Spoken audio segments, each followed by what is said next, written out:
And this morning, there are growing concerns about a purge within the FBI. Bureau employees have been instructed to complete a questionnaire by today about their involvement in any criminal cases related to the January 6th Capitol attack. It's just the latest sign that the Trump administration plans to deliver on its promise to make dramatic changes within the FBI.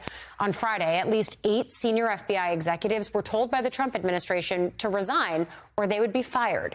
NBC News has learned the FBI's acting director was also told to turn over the names of every FBI employee involved in investigating the January 6th rioters.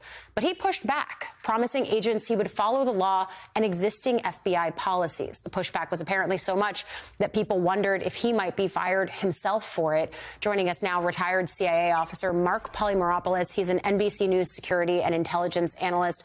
Mark, just first, your reaction to this, and I know that you and I were talking about this before we came on the air. You think that ultimately all of this leads to just Americans being less safe?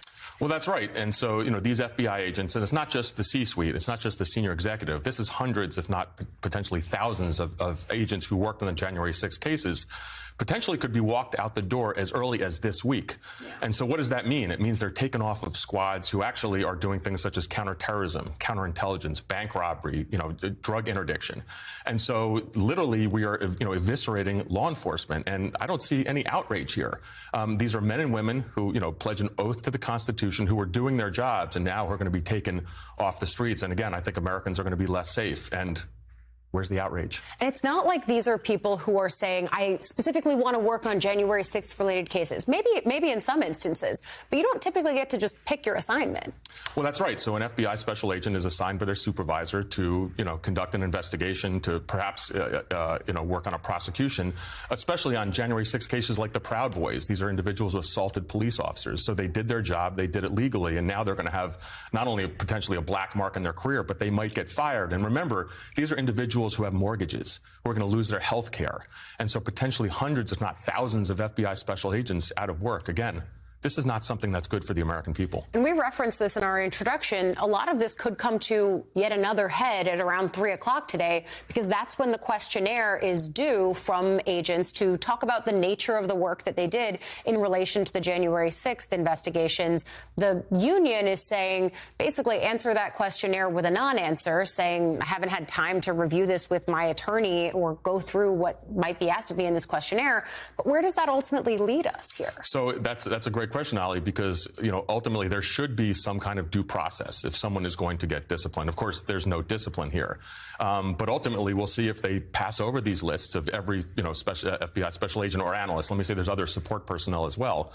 And then what does the administration do with them? It's pretty clear that this is an effort to purge the civil service of dedicated professionals. But there's going to, this is going to come to a head. There certainly is going to be legal challenges. There's prominent national security attorneys working on this. But that doesn't help if you're walked out as an FBI agent, if you walked out the door on Tuesday or Wednesday and you have a mortgage to pay, if you have, child care costs, if you need health insurance. Really dangerous for the American people. I have 2 questions that I hope we can dispense with quickly. The first is, what does it tell you that there is less outrage than you think that there would be here? Democrats have been vocal about the fact that they are concerned. There have been some Republicans, but the chorus is small. What does that tell you? So, so much for the party that backs the blue, the Republican Party. And in private, all of my Republican friends think this is absolutely ludicrous, but they're scared. In private. In private. And so, ordinarily you would see, particularly GOP senators saying, well, hold on a second. The FBI needs reform. Everybody can agree on that.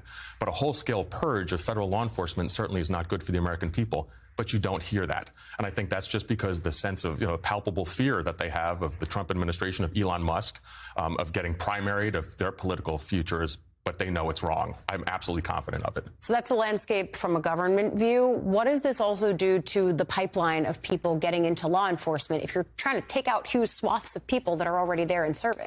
Right, Ali. And so there's another piece of this, too, is that what the federal government has been asked to do, and this is, I hear from a lot of former colleagues in the CIA and the FBI and the State Department, is that they've been asked to provide the names of officials who are in their probationary periods. That's with service 4 years and less. And that's because they have less rights. And so, again, these government entities are sending in lists. And what does that mean? Is that a possible reduction in force? That's Generation Z. That's the next generation of national security professionals who might be removed from service. how does that make Americans more safe? Yeah, you do need people to continue doing these jobs. But of course, the goal of this administration is to lessen the workforce. They've got to do it somehow. Mark Polymeropoulos, thank you so much.